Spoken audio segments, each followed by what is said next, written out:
So the last thing we want to hear our client saying is, I need to discuss this with my lawyer. What are the typical things, say when a company wants to move, because you're having a lot of institutional, a lot of investors wanting to move to the UAE. What is the process? Commercial buildings may go down in price or converted to apartments, like is happening now in Europe. For example, in Germany. Would you like to buy that? Yeah. How many eons or energy points do you need for this new car? I can supply you with 4,000 watts. Can I get it? I'm always under the impression that you only approach a lawyer when there is a case Or a problem. No. You're delaying our business, Igor. Yeah. That's what you're doing. So you make a lot of money. Huh? It depends. I would avoid answering this question. I'm okay.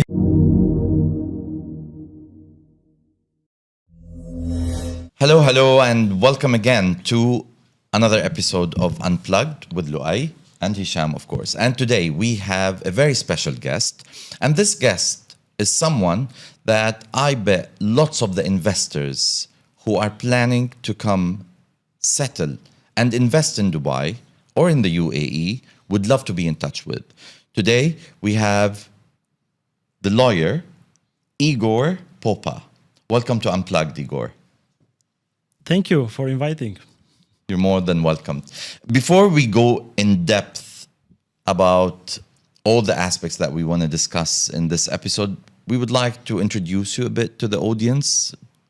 So would you tell us a little bit more about you? It's very simple. I am a German citizen and lawyer. I have more than 25 years of experience in law and finance. I worked mainly with big corporations worldwide. I am senior partner in a law firm, and we have more than 22 offices. And we are looking now to make a footprint in UAE. Okay, so are you living in the UAE now? Yes, I'm living in UAE. Since how long? For the last 2 years, I'm here. Of course, I'm traveling to Europe, back and in UAE. But my goal for the next year is to establish a footprint here because I love this country, how they regulate things, how they work, how they protect investors also. And, many investors around the world, they see UAE like a very safe place with minimum risks, with high return. And when they come first time in Dubai, first question they ask, hey, which kind of people we have here? And I'm explaining that you don't have only locals. You have maybe 10, 15 locals, and the rest are French, German, US, 10, 15%. Yes, Yeah. exactly. You mean, Yeah, 10, 15%. Of course. Yeah. And they like that because this diversity makes them like feel at home. In the meantime, you have a lot of bilateral investment treaties signed between UAE and all those countries. You have a lot of lifestyle. You have seaside. You have also cheap money. And great investment opportunities. Exactly, because if an investor comes here, a corporate investor, not an emotional one, they will always look for attracting loans from banks. Sorry, what is the difference between an emotional investor and a corporate investor? Emotional investor, he buys with his heart. Okay. And financial and strategic investor, he's buying only if he see some KPIs. Return on investment, internal rate of return, NPV, future value, and so on. And they always look at the interest rate of banks in the local market. Look, you have here like 3.5, 4.5% per year. And the return on investment is sometimes 15. Of course, leveraging with local banks is a huge opportunity. And therefore, they like this market. They love it. I want to ask you were talking about investors, but also I want to go and look at institutional investors. Yeah, Dubai is very safe. It's a great city. It's got beautiful restaurants, beautiful beaches, beautiful everything. But what is attracting the institutional investors? Because we've seen that change in the last couple of years. Institutions like BlackRock and other hedge funds around. Citadel just opened the headquarters over here in the IFC. And a lot of these big institutions are moving over. What is making them choose Dubai and the UAE as their headquarter or main offices? Because, of course, other countries are safe. Other countries have beautiful beaches. Other countries have... What is bringing them uniquely to over here? I would like to know that. I would say not just interest rates. For institutional investors are a lot of points important. So first of all, they look at what's happening worldwide, because we have this geopolitical movement. We have from one side, let's say, BRICS part of the world, which is consolidating. Then we have these NATO alliances. And big institutions there are looking what's happening and what is the upstream value in the future of this piece of the land. They're also looking at some opportunities which may get invested now to earn in the future. And I see, if you will ask me, I see that they see the movement of converting the powerful oil investments into artificial intelligence investments. So nowadays you don't have anymore, let's say, so much dependence on oil, because we have this movement with solar energy, electric car, and renewable energies, solar panels, and so on. And they understand that these countries rich in minerals, which are components for the batteries from the electric cars, might be much more important and interesting for them from the investment point of view than the oil fields in the past. So USA is also, for example, a huge producer of oil, but they are not a member of OPEC. And this is another point of discussion which we might also bring into. But Igor, the US has shale oil, which is more expensive to actually extract, correct? Yes, which makes exactly. it more different. No. But I believe just with what Luay was saying, the UAE in general at the moment offers more than oil. So Yes. there's the healthcare that attracts entities like Citadel. There's a lot of key assets which are attracting, institutional investors, and that's why part of it is also Man Group moving into Abu Dhabi. So it's becoming more of a sovereign capital hub for these institutions or the investors to base themselves here. I agree with you. Yeah. So actually, institutional investors, they always try to build diversified portfolio in different jurisdictions with different financial modeling and with different dependence on dollar or other currency. Because we need to understand, for example, what's happening now. The hedge funds, which are working with commodity markets, they may have a huge return on equity if they benefit from this volatility in the oil market, right? So, but you are also right. I mean, there are different types of investments and different types of profiles, risk and reward.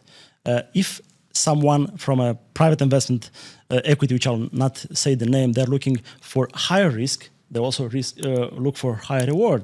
And we have very conservative investment funds, like in Germany, they're looking for lower risk and lower reward.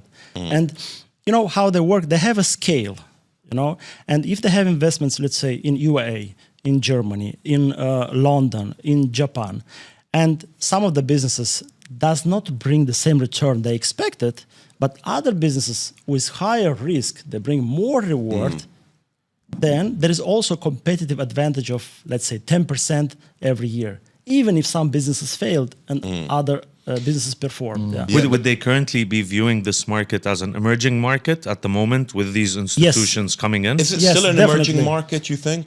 Yes, definitely. I think now is still an emerging and very interesting market. Yeah. But in the meantime, this market provides a lot of security. That's what I Yes, wanted to understand. exactly. I think that's like one of the main factors. Let's say there's a framework or a Yes. checklist box that you want to tick before you go Yes. into any country. And you're like, you want the right framework, the right regulation, security, stability. Taxation, which is very Taxation, important, stability, and all of that before you're entering, and obviously liquidity in the market, right?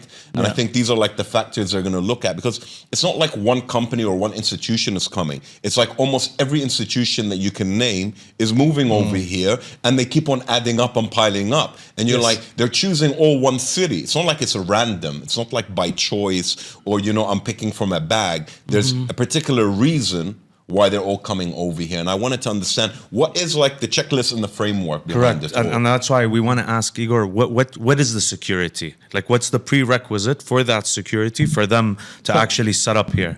This is very simple. So before entering this kind of markets, they always have a team of lawyers and risk managers. The matrix of risk manager is very simple. They identify the risk which may occur in this country, then they put a price on it, they evaluate how much this risk costs, and then they involve lawyers to minimize these risks. For example, let's say many will argue that there is a country risk. I would say there is no country risk in UAE, because if you say it's a country risk, okay, then you have instruments how you can swap and make an insurance against this risk. First. Second, UAE signed a lot of, as I said, bilateral investment treaties with many countries. If you make an investment from USA, you make an agreement making sure the provisions in case of disputes allow to go to arbitration in Washington, which is called ICSID Court, International Court for Settlement and Disputes. And you are secured. So it means if, let's say they made an investment of 100 million in UAE or 100 billions, and somehow they lost this investment. No problem. Go to the arbitration court in Washington, which will be enforced for sure here locally, and you are protected. This is one of the way how you insure against this risk. But you need to know how much this risk will cost, right? So before making an investment, let's say your return on investment is 50%, and many make a confusion about this. You always price the risk and put like a business expense which will be deducted from the overall return.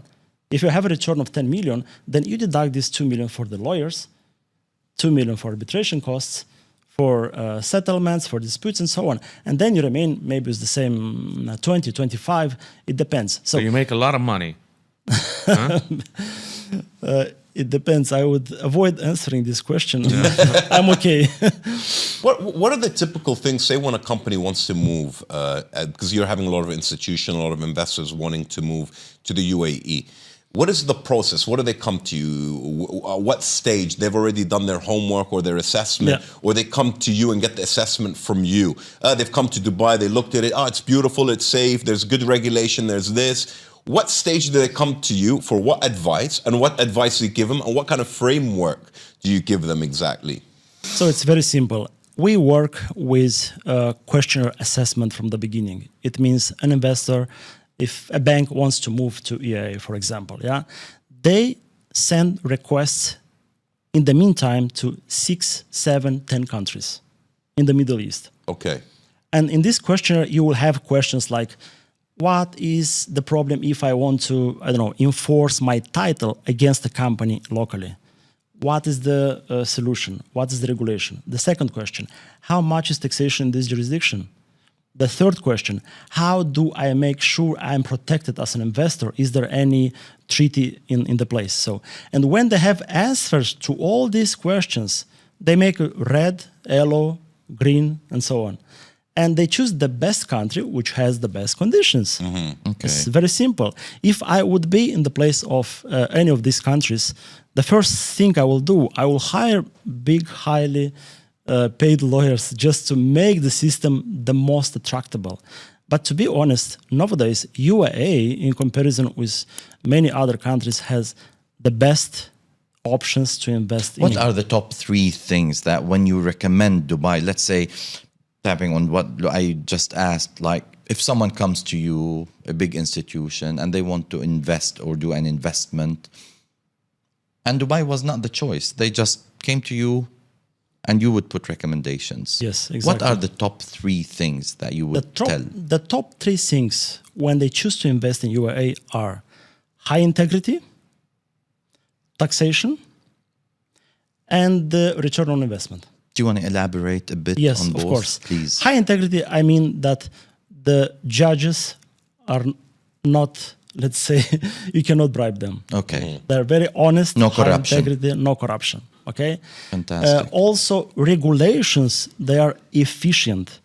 Because, in many countries you have regulations, but the regulation doesn't They don't work. follow the regulations. Don't follow, It's very simple. Then taxation. They ask for how much I need to pay tax corporate tax, personal tax, withholding on dividend tax, which is very also important.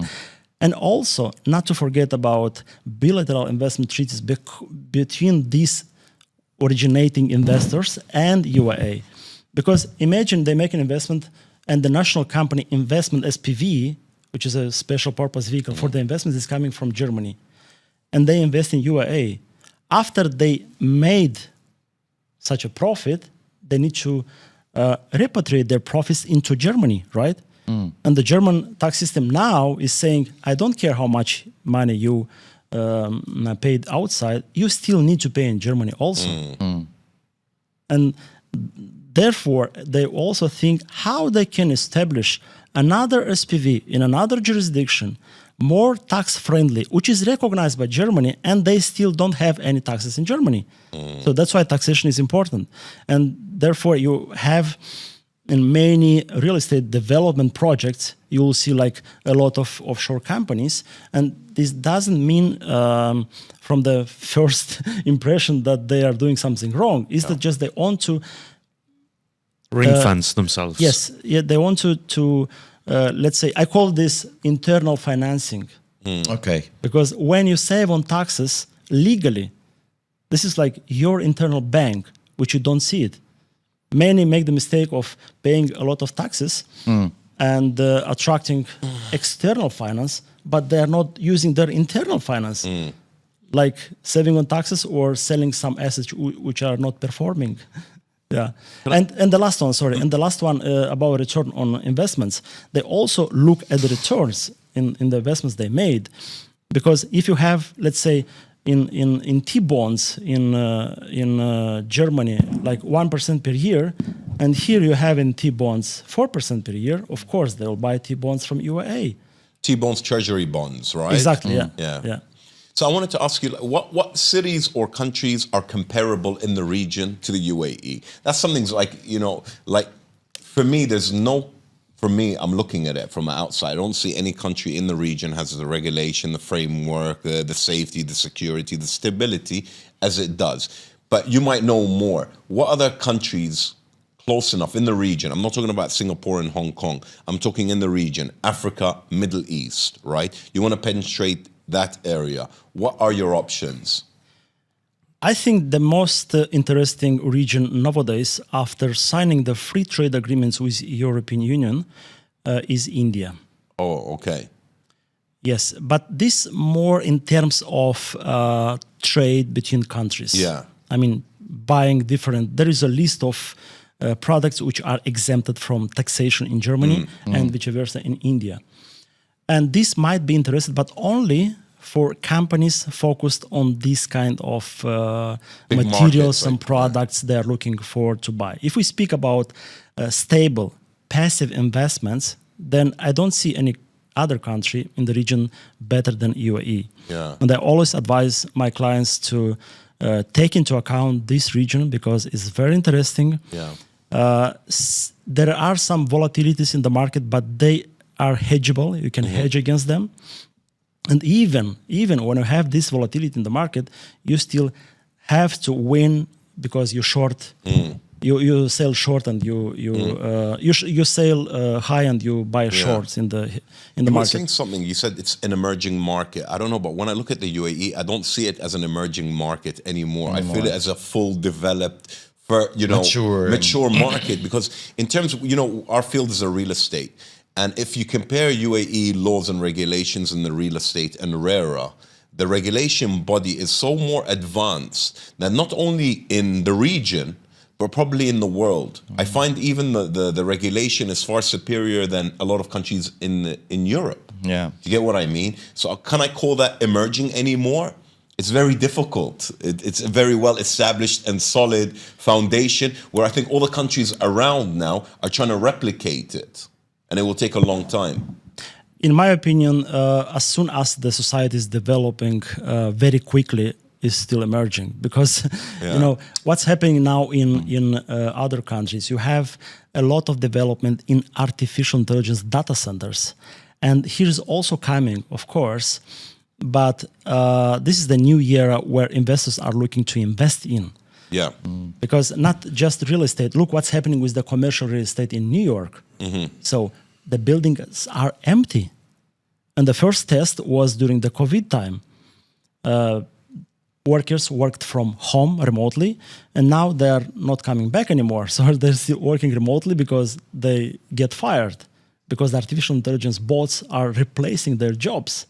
So, and now I think this is also a very interesting trend for the UAE, that will be build a lot of artificial intelligence data centers, and commercial buildings may go down in price or converted to apartments, like is happening now in Europe. For example, in Germany, a lot of previous old office buildings, they're converted into apartments for the middle class to afford. But that's happened throughout history, like industrial areas, especially in the US. You know, they've become like loft apartments or just residential units. And around London, a lot of these regentrification projects took place. So eventually it catches up here. But back to your point on AI and data centers, they've also recently announced the world's largest AI data center opening up in Abu Dhabi in 2026, right?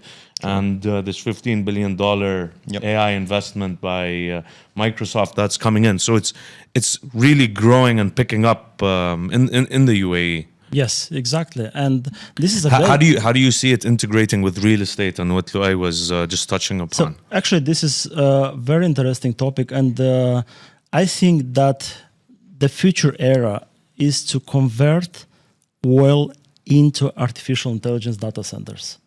And even the exiting from OPEC, I think, is a great decision for the nationals and for this country, because when you are producing 5 million barrels a day, this is like 15 billion a month. It's a lot of money. And they can produce, but they're not producing that right now. I think it's 2.5 to 3 billion a year was the cap a day. And outside OPEC, they have the capacity to do 5 billion. Yeah. I mean, they have enough infrastructure to build this and to extract. But I'm sure if there are many other ways how you can convert this. The idea is we need to meet the new era. The new era is artificial intelligence. And we need a lot of money for this. We need to find money, how to buy microchips, infrastructure. And that's why you energy. think the exit of OPEC is an excellent thing, because it's going to flourish more the AI. Not only this. No, it's bringing in more money to support AI growth. Right. And not only this. I think this is like a declaration of sovereignty of the UAE. Of course. Because, I was always making this example, like imagine you are a real estate broker and you have 10,000 apartments to sell, and someone from outside, from another country is saying, no, you don't sell 10,000 apartments, you sell only 1,000 because I don't want you to sell more. Very good way. How you will feel? Very good way of putting good it. point. Can I ask you a question? Your clients, mainly from Europe, States, could you name some of the countries? I just want to ask something else afterwards. We have clients around the world from different countries, beginning with New York and with Jakarta, Indonesia, or Australia. The main clients are corporate clients, which are looking for business law. So what we do merger acquisitions, project finance, energy project finance, which is related to OPEC methods. We do taxation, IPO markets, capital markets. So it's more business. We don't do too much like family law or so civil simple cases.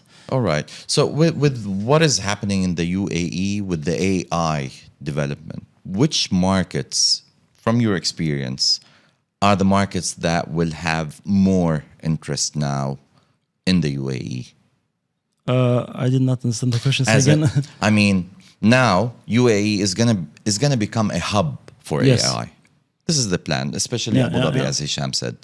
So which markets always check for this? From your clients, States, Europe, who is interested in this mostly? Yes, the whole world is definitely. But Nowadays, mainly USA companies are interested. Okay. Because all this Silicon Valley is still there, and they are doing great job. I've just talked with one lawyer from San Francisco, and he told me, Igor, we have clients, they're generating one project per day. What do you mean by one project per day? So in Silicon Valley, there are a lot of creative guys and companies, and because of this artificial intelligence trend, Or like new applications and they're businesses. generating one bot, one software, one AI tool per day. Wow. Like a SaaS project. Yes. And I mean, I don't want to go too far. I've been like playing around a lot with it, and I've been developing dashboards that I can potentially even sell literally in a day or two alone using Claude. So I can imagine these guys in San Francisco with the geniuses, with the brains they have and the tools they have, they can probably build, like you were saying, a company every day that can establish and be sold. It's insane the speed of the AI. So exactly, how many data centers do you think a country like the UAE can continue to absorb? Like they're building the world's largest, and how, because that translates into like commercial activity for us in real estate as well, right? In terms of like lands and who to pitch it to. So I think you just need to calculate how many employees might be fired and take the job by AI. And if you have in the country, let's say 10 million of employees, and you convert this into data center infrastructure, so much AI data centers you need. It's very simple. A few famous like Fortune 500 CEOs, I don't know if it was Tim Cook, he said within 5 years, 50% of employees are going to lose their jobs within the 5 years. And that's like a Fortune 500 company CEOs. If they're saying that, you need to kind of like say, there's a big possibility it'll happen. If it's not 50, it's 40 or whatever. But it's happening. And we need to hear them when they say things like that. But you're both giving a very negative perspective but of, I wanted to add to AI it. taking over. Is this really what's going to happen? Isn't AI also going to create new jobs? Correct. That's what I actually wanted to say. And this is where I wanted to jump in actually saying that. And I wanted to ask you, like in my office, I've given a 90-day challenge to my marketing department and different departments that I want a lot of AI integrated in this department to change, like something that took a day needs to be done in an hour. And I told the team that, you're not going to lose your job, but you need to adapt. And if you don't adapt, then you are going to lose your job. But if you adapt, your job role is going to change. True. Exactly. And I think that's what's going to happen with everyone. We all need to adapt. And if we don't, yes, you are going to lose your job. But you need to integrate AI. And your job roles are all going to be changed individually. And new roles are going to be created. That's what I believe. Yeah.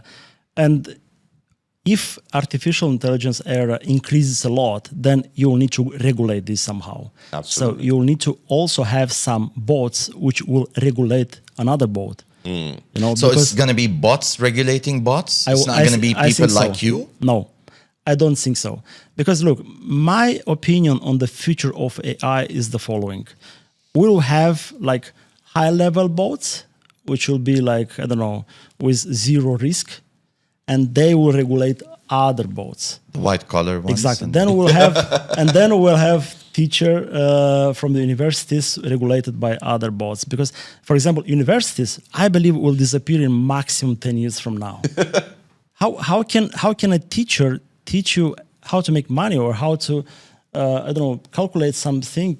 It's impossible. The ChatGPT knows more than I've been invited in a university to have a lesson for the students. And the first thing I said, guys, I'm not much more clever than your ChatGPT and Google.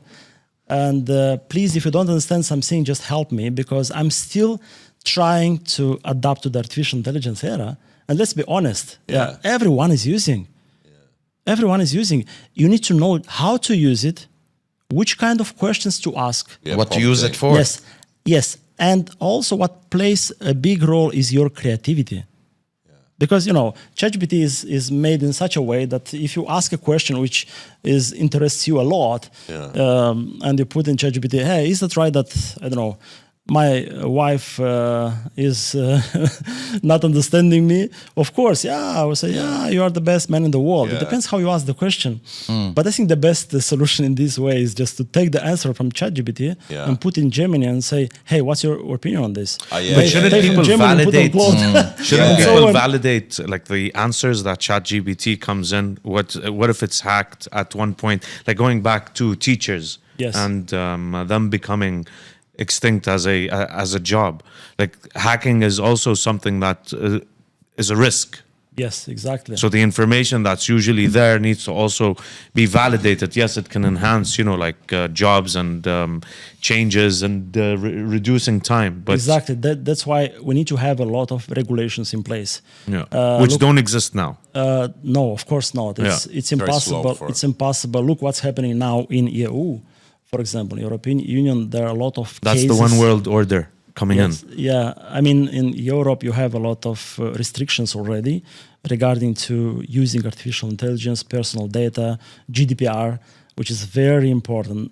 I mean, you can get a fine up to 6 million euro for just sending data. For example, I take your data and send transnationally to another company with the exact date of birth and passport copy and everything. And this is breach of Wow. GDPR. And we have this situation where a lot of cases are filed against big social media companies for child addiction. It means the social media companies, they failed to check the age of the kids before joining the social media platforms. So, and this all together is changing. You need to, as you say, you need to have a lot of regulations regulating this. And also, But where do you think that regulation would start from? Because like the world's accessing ChatGPT, so how could it be segregated by country? Would it be, or I think every country should decide internally how this affects national security, safety of their people, and they need to build like a defense system against all of this. Because if you are not able to identify the risks involved after using AI, and you are not making regulations on time, you expose your nation, and this is a huge risk. Also, there is a lot of, as you say, a lot of people looking also to do some cyber crimes, so collect data or I don't know, make some bad avatars with your voice, your face, and sell it in internet, scamming, frauding, taking money from business cards. So therefore, I think every country should decide internally which level of regulation, because you have to have an equilibrium between over-regulation and free competition market, right? Is there an international regulation body yet or no for that? Like you have like the, IMF for banking, you got the United Nations for this. You don't have any regulation international body yet today. Of course, in many countries there is already. In Germany, we have this digital agency regulations, which is working very well, and we have a lot of bylaws already issued and implemented. And I don't know exactly about UAE because I'm not a local lawyer, but I'm sure they also have here. And these bodies will increase a lot in the future, I believe. Yeah. Staying on the AI and the development and AI taking over, and you're so also involved in real estate investments, commercial real estate. How do you see the effect on real estate in the UAE because of the development of AI? Taking into account what I've seen in many projects I worked in internationally, I see that UAE might benefit from the tokenization of real estate, which means, nowadays people cannot afford to buy a super expensive real estate. They don't have access. Imagine if a villa which costs, 100 million dirham is tokenized in NFTs, and you have 1,000 of investors. The return is bigger, the access is easy, and it's very safe because you enter in an investment which brings you more return than you would make in a small studio, right? So imagine people from middle class, not institutional investors, because they buy easily, leveraging with banks or private equity firms or different kind of funding or GV. It's easy for them. But what if 1,000 Uber drivers, they want to get access to a big investment? How they get access? How they buy the small portion of it in a real estate? And here AI is coming in place, saying, okay, guys, look, this is the app which allows you to do this crowdfunding, but at the different level. You know, so they They've started done that. it here. Yeah. Like Yeah, they there's a started, few yeah. companies Yeah. that do it. Pripco, I think, has some form which is an offset of the Mac. yes, but still is under development, if you agree with me, because there is a lot of opportunity, and even not only this market, someone wants to diversify investments. I just met an Uber driver and asked him, hey, what you're doing with your salary? And he told me, I'm investing in my house in India. I'm sending every month 4,000 dirham to my house in India. It's a very big house. I need to get married. I say, okay, but why you don't invest this money? I cannot, sir. What shall I do with 1,000 euro, 4,000 dirham? So if he would have access to the tokenization of real estate, he would invest, right? So It adds more liquidity in the market. I think that's the benefit tokenization or NFTs and real estate. It Exactly. will add that liquidity. It's not like it's gonna bring more investors. It's not No. gonna like divert investors from one product to another. I think, No. and that's will even increase prices even further, hopefully. And would the commercial real estate be affected also in a positive way, obviously? I mean, commercial real estate will be affected in the way that they will need to be liquidated in big part because, as I said, offices will get empty and they'll move to the boats in data centers. You see, I get that perspective, but for me, commercial, especially in the UAE, there's an undersupply, right? Yeah. So even if you develop right now, you're still going to be undersupplied. Yes, is there changes? Are people going to have maybe less space for offices, less type of employees? But it's going to create different industries also, and these industries are going to come and need offices again. That's how I see it. Yeah. And also, I believe AI will solve a big nowadays problem, which is related to this global influencing of the US dollar. Because what's happening now? A lot of countries, let's be honest, they depend on this currency. Because of the SWIFT system, because of the Federal Reserve printing money, because of the power of the dollar, which was linked to the gold previously, but is not linked anymore. And because many companies, when they sell their products, they get paid in dollars. So this system is very powerful. And if we think about artificial intelligence, they might come a new era where you don't depend anymore on this currency, What will you depend on? Crypto. on virtual assets, which take the banks and other powerful currency outside of the game. I was thinking, with all this AI, what you need is energy. You're talking about data centers and all of that, but all data centers need energy. So the new currency, because gold is great, we'd be dependent on it. But is there a real value of gold? For me, there's no real value. It's like diamonds. You can have that debate, diamond, gold. There's no real value. And even currency used to be pegged to gold. It no longer is. What is a currency that can be really utilized, that has a use case, and you need more of it, is energy. And I think energy can be the new currency of the world. And if you have AI, you're going to need energy to consume and operate everything, or give energy to that. And I think energy could be a new currency in 10 years or 15 years. Yeah. Hey, would you like to buy that? Yeah. How many eons or energy points do you need for this new car? I can supply you with 4,000 watts. Can I get it? Imagine that world.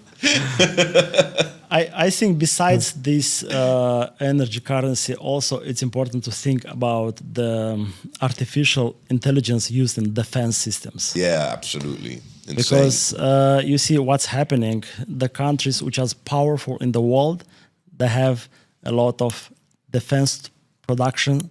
They may sell their weapons worldwide, and they may influence the global geopolitical system. And if AI will be capable to produce such defense systems, which are, let's say, you are sitting in an office and you can direct some missile or airplanes directly from your office, then this Disaster. They have. I mean, they use. I can't remember the AI they utilized when they went and took Maduro from Venezuela. That was all coordinated by an AI, and I think even in Iran it was all coordinated by AI, and they did it. And that's happening even more. And not only AI with robotics. You combine this too, and you got something really, really powerful. You got pilots flying planes today. It's a drone. It's a flying drone that was in a plane. Sending a soldier. You've seen these guys, soldiers that can be robotic and walking around, AI, maybe moved and watched while they're in the US and Virginia and all of that. And it's all about also how you use AI in reducing the cost of producing those. Correct, yes. Because if you have a drone which costs you only $500 or $10,000, and you have a system which costs you 15 million, is different, right? But I would say that the artificial intelligence is also important to build this supranational power over other countries. Because look what's happening nowadays. If you have institutions like USA is having, OPEC, or other prosecutor institutions which may decide, let's say, what's happening in another country, then this is also a very powerful tool. So nowadays is not anymore about direct war or direct, let's say, missiles. It's more about the soft power which you may use over other countries. And absolutely. So what is OFAC? You mentioned OFAC. So OFAC is organization office for foreign asset control, which is an American institution. And let's assume that America sanctioned some countries, then OFAC, this institution, will make sure that these sanctions apply. And then DOJ from America, which is Department of Justice, will come in place and say, okay, you breached the national law of America because you did the transactions through American system, involved American banks or SWIFT codes, and then you will need to get in jail. Simple. And when I'm speaking about supranational authority to other states, I mean that they can also prosecute other people from other states, even if they are not Americans. And this is like... But that includes the world, because everybody who transfers funds is routed through New York, correct? Yeah. Yes. It's routed through New York, or an US citizen is involved. Imagine if you send an email, you are a real estate broker, and you send an email to the USA investor, and this investor is sanctioned, or you send even to a Russian or someone which is sanctioned, and he is sanctioned by the OFAC, then you are automatically participating in the crime. No, wow. So this is very dangerous. Oh, fuck. And then... Oh, fuck. And this... And in this kind of cases, USA may reclaim jurisdiction over someone which breached the law in America and then get extradited. And that's why you go to Russia, like Snowden. Yeah, it's a lot of problems. It depends. So, you're a lawyer and advisor for a lot of institutions, family offices moving to the UAE. When it comes to individuals or entrepreneurs and business people over here, what are the financial laws they need to look at or regulation in order to protect themselves? And I keep on hearing that, they want to enter the UAE, they want to set up a business or move their office over here. But what regulation can I be protected by? Is there anything that you can help advise us on? So we say that when you are a director of a company, you are already with the half of the body in jail. Yeah. Why we say this? Because you need to comply with a lot of rules, which sometimes you cannot follow. Even if you have a full legal in-house team, they are not responsible because they are hired by you. They are your employees, and you need to hire outside lawyers to protect yourself. So, and we've met many situations when CEOs and officers and even general counsel of the company get sued in the court, and they have to either sit jail or pay a big fine because they did not make an intentional crime, or they just didn't see there is a small mistake in a document.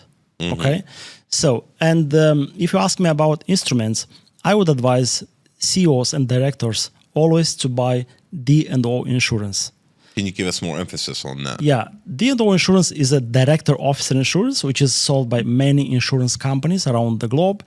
I will not make too much marketing for those companies, but I've seen there are at least 10 companies providing these services in UAE. And actually, what's this? This is a protection against future expenses you may incur during this litigation or problems with regulators and prosecution bodies.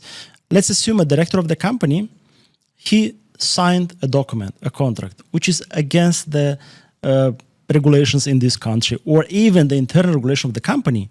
Then he might face criminal charges also if there is a crime in place. And if you pay this insurance, if you get this insurance, which is a premium per year, is from like thousands euro per year until it depends how much you want to get, protection might go to 10, 20,000 per year. But you are covered for lawyer expense, for different expert witnesses expenses. Let's say you get in jail and you need some, advice from other people, or you need to relocate your family, or you need to pay every expense related to this litigation. So you are safe. Of course, there is a very big difference when you commit an intentional crime. Let's say, and this is proved by the court that it was an intention, you did with intention, and even you know that this was a crime. So in this case, the insurance company will not cover this kind of expenses. But we are speaking now about in general, because the law system is built in such a way that when you have intention is one part of the crime, but when you are negligent, someone brought to the table a paper and say, hey, Mr. Director, need to sign this quickly in 5 minutes, the client is waiting. Happens a lot. Yeah, happens a lot. You just signed, Or maybe, like I explained, you breached GDPR by transferring some data from the company, you sold some leads in real estate company, or what other examples will be. For example, we had a case where a banker sold a product to a client, but the bank was not allowed to sell this product because they did not have the license from the regulator. What happens? The manager of the bank was sued in the court by this company, by the client, and he had to pay a lot of expenses. But the insurance company did not cover these expenses because they were thinking, this will not cover because it's your misconduct, breach of duties, and so on. And we won in the court against the insurance company, convincing that the company needs to pay these expenses to the client. What I see nowadays, there is a wave coming from USA where a lot of CEOs, for example, of social media companies, I would not name it, which they walked away with a fine for breaching the law. So nowadays, the DOJ, the Department of Justice in America, they are changing dramatically this approach and saying, no, guys, from now on, if you are liable, you'll be personally liable for the crime and you go in jail. Oh, wow. Because, they pay the fine, and this fine, it was even a business expense for the company, and nothing happened. Remember the crisis in 2008? Yeah. the big private equity capitalist funds, they had no recourses against them. That's true. Even if they made a mistake, and a lot of people suffered. And now DOJ is saying, okay, guys, from now on, if you make this kind of mistake and our nation, people are suffering, then you will be liable personally, you will go in jail, and you will be, because how is the crime structured? I mean, when you qualify somebody's action into crime, you need to look through 4 components, which is called subject, object part, and subjective part. And subjective part is about intention. You need to prove the intention of the guy which committed the crime. And now the prosecutors are trying to qualify this. Well, I think this wave is coming also to other countries, because you cannot keep liable only a company and you offset this against taxes for the fine you got from the authority, because this makes no sense and is not educating the CEO of not committing this in the future. So, okay, can I ask you a question? Do you think that's a good thing or a bad thing? And additionally to that, for example, you have companies are LLCs, limited liability. So if I do something wrong as a CEO or owner, I'm limited to the liability of the company. But what you're telling me now, if I have a contract, I've signed it with a service provider or a vendor. I have a contract for 5 years. And I personally signed the checks. And then in a couple of years, financially, the company's gone down. It's not making a lot of profits. I cannot commit to the payments. Yes. Can I get sued personally or the company? Because, there's a thin line. Your intentions was good when you signed the contract, but you're not financially strong enough to commit to the contract as a company. You need to pull out. You're telling me now with the changes of these laws that personally the CEO or the officer who was involved or the accountant that signed the check, he would be personally liable. I don't know. I would like to hear from you. Is that a good thing or a bad thing? Look, I would say it's good and bad. It's a good thing because you make personnel accountable for their actions and you protect a lot of people. Imagine if a company has thousands of employees or is a bank which, because of their bad actions, suffered a lot of people and children and they cannot even afford housing. Of course, it's a good thing, right? In the meantime, if you are highly paid like a CEO and you have, let's say, like we've heard in USA, 1 trillion salary per year, right? Then you still have enough money to protect yourself against this risk of being criminally chargeable, and you buy an insurance or you pay good lawyers to protect your actions. I mean, it's good because if you are a highly paid CEO and you have a big salary, why you don't pay money to different experts, lawyers, risk managers, compliance managers to protect yourself? And you're taking all your money with you. Absolutely, so, that's on big companies. But what about small companies that can't afford it, maybe? Yeah, and bad is for small companies. Yeah. Because I told you it's good and bad. So bad is for small companies because if you are a middleman and you just establish a company with a few partners and you cannot afford in the beginning a lot of expenses and lawyers, which are very expensive. For example, we work in projects with 1,000, 2,000 euro per hour. So this is a lot. And if you are a small company, you cannot employ like 20 people and have a full compliance department only for you as a CEO, right? You cannot afford this. It's very simple. And this is bad for you because there is no, in the law, there is no differentiation how many employees this company has. And now who is surviving? Is surviving a big capitalist company with trillions into account, and they're always protected. So right? what's the point of having an LLC, limited liability company, if you're personally liable now? No, this is totally different, and we don't need to make this confusion between limited liability company and personal guarantee in criminal charges. So limited liability company protects you against creditors with the share capital and assets the company has in case of bankruptcy, in case of debit, loans, and so on. But does not protect you as a CEO if you committed a crime. And here is the big mistake of many CEOs. They think, okay, if something happens to me, they will take the company, they will take the shares, and I'm free. No, it depends. Even there is a lot of clawback provisions in the agreements which says if you sell some assets from the company, you go bankrupt, after a few years, the judges comes after you and say, you know what, I will claw back this agreement and you'll give back the assets to the company because this was wrong. So coming back to your question, LLC does not protect in case of committing crimes. It protects only Does not civil protect part. the individual, the CEO. Exactly. Okay, No. that's a crime. Okay, what is a crime defined as? Like I said, Yes. you signed a contract with a vendor. You're committed to 5 years. So let's make it even simple. You're committed to 5 years. You sign on an office, 5 years, 50 million dirham contract. After 3 years, you cannot fulfill it. Is that a crime? Yeah. Would that be considered a crime under negligence, or would that be part of the LLC? So I would avoid giving any advice during this panel. What I would say is the following.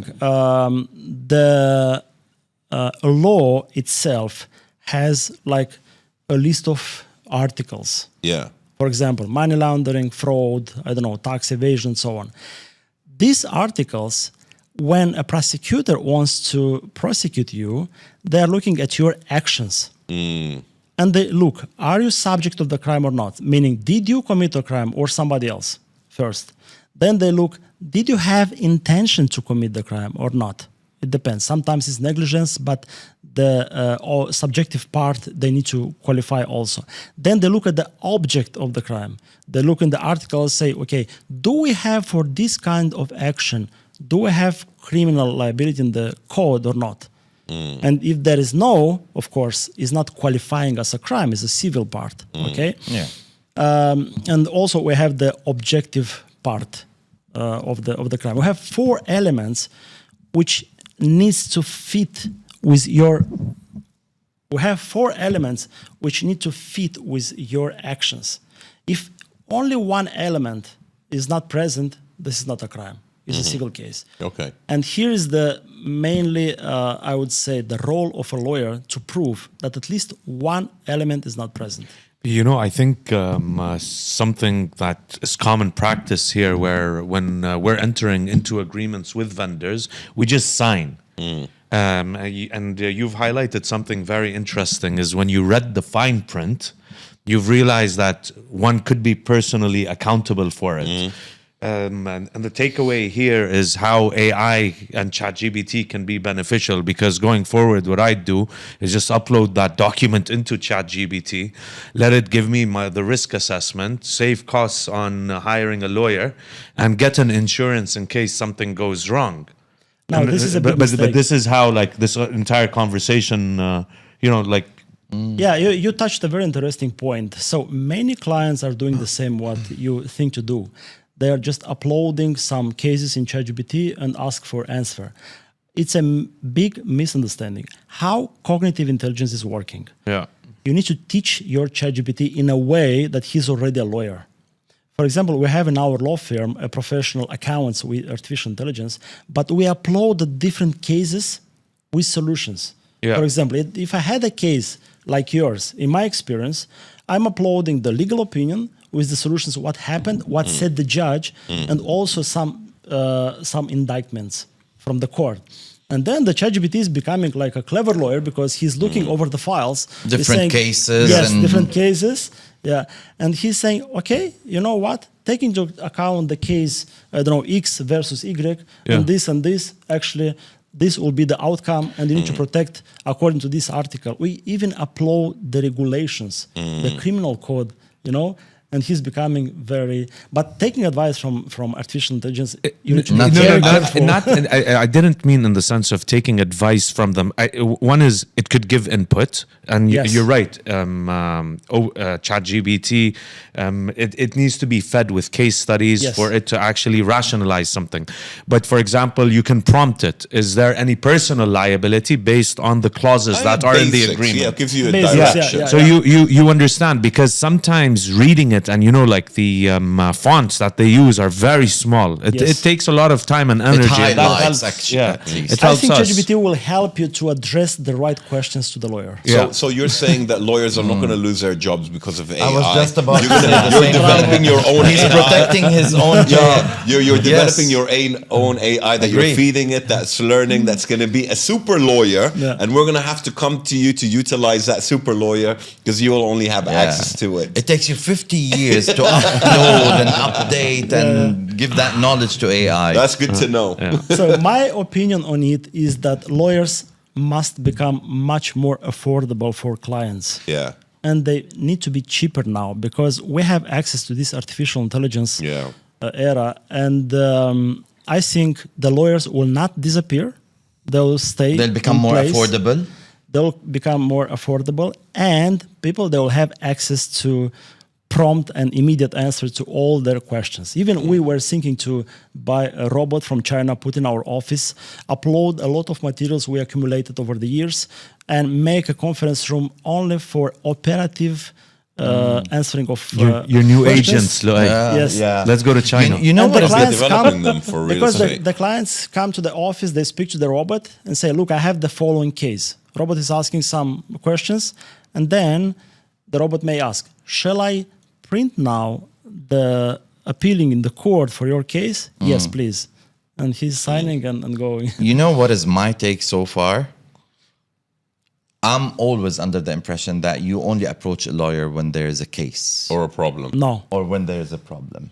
So the big... And I think you have just enlightened me. You could approach a lawyer for so many different reasons, for advice, for They're like a business insurance. startup, for insurance. Absolutely. And I think this is very important. So the main problems people, they don't approach a lawyer is because they don't know whom exactly to approach.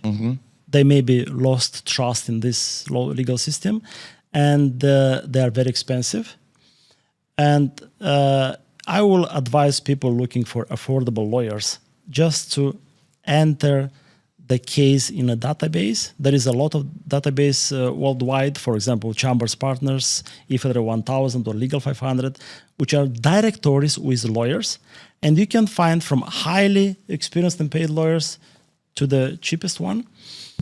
And before entering in any deals, find affordable lawyer and get legal advice, and also ask for written legal opinion with the stamp and signature.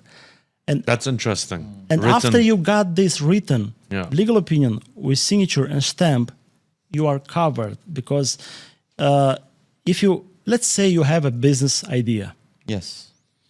beginning with the trademark issue and the idea of the business, which might be also registered with the intellectual property offices around the world, it depends which country, you have a lot of questions. Beginning with, for example, as I told you in Silicon Valley, so how lawyers are working with Silicon Valley people. They have an idea every day. They make a pitch of the idea with the proof of concept describing everything. How I get client, how I monetize my business, where do I get, papers and products and so on. And the lawyer is looking over your business concept, is identifying potential regulatory issues and risks, and is explaining, you need to comply with this, you need to apply it there, you need to apply for media license, for example, like now we have here for advertising. And if you comply with all of this, you are safe. So, and from this point, you take the legal opinion, you open your business. When you have problems, of course, you need to update this handbook every year because the law changes, but you are in safe place. Yeah, and you because don't arise to the disputes and litigation. Yeah. In my case, we come from real estate background. So the last thing we want to hear our client saying is, I need to discuss this with my lawyer. So we believe that it's going to take weeks and weeks until he signs the booking form or until he signs the SPA. So you're delaying our business, Igor. That's what you're doing. When we hear a lawyer, it's an agent's nightmare. Exactly. It is the agent's nightmare. I think it's not the problem of the lawyer. I think it's the ability to negotiate with the client. because there is a book. It's called Negotiation to Yes. It's a very good book. I recommend to everybody. Negotiation. Negotiation to Yes. Okay. During my faculty in Germany, our professor asked, read this book before coming to my lecture, because it's a very good book. In this book, you'll find the exact tools, how to ask questions, what is BATNA, what is WATNA, what is the interest of the party, how to discuss options in the agreement, what is the price, not price, but price. Read the book, it's very interesting. Because Negotiation to S. Exactly. Yes. Yeah, I'll check it out. Negotiation to yes. And when you talk to your client, you might find that the lawyer is not the problem. The problem is that you did not identify the real interest of the party. Because they say things and you need to ask indirect questions or other questions to find, is the interest to buy the property or just, hang around and lose your time? Yeah, possibly. Igor will be looking forward to the $1 billion crime book. Yeah, thank you. I'm on the way of writing this book. And, I was thinking a lot, shall I do it alone or with Do it alone, so nobody gets involved. Artificial intelligence. Yeah. Okay. And I'll do it with the artificial intelligence. I decided I will make an avatar in ChatGPT or in Gemini. I will call him, X, and the book will be written Igor and co-producer X. Oh, wow. Interesting. Yeah. It's a co-written book. Because it's a lot of nowadays in the AI? market, and nowadays in the market you see a lot of people writing books only with ChatGPT, and they claim that it's your books. But this is like selling false information. Before, most of them use ghostwriters. Yeah. Now they're going to use... Exactly. He's a free ghostwriter. Yeah, he's helping you to make thoughts in a clear way, and Thank you Igor, very much. that was amazing. Thank you very much. I believe that we needed more than an hour, basically. We still have lots of questions. We hope that we're going to meet again. You never know. But thanks. And thank you all for watching. And don't forget to... Click, subscribe. Click, comment, and subscribe.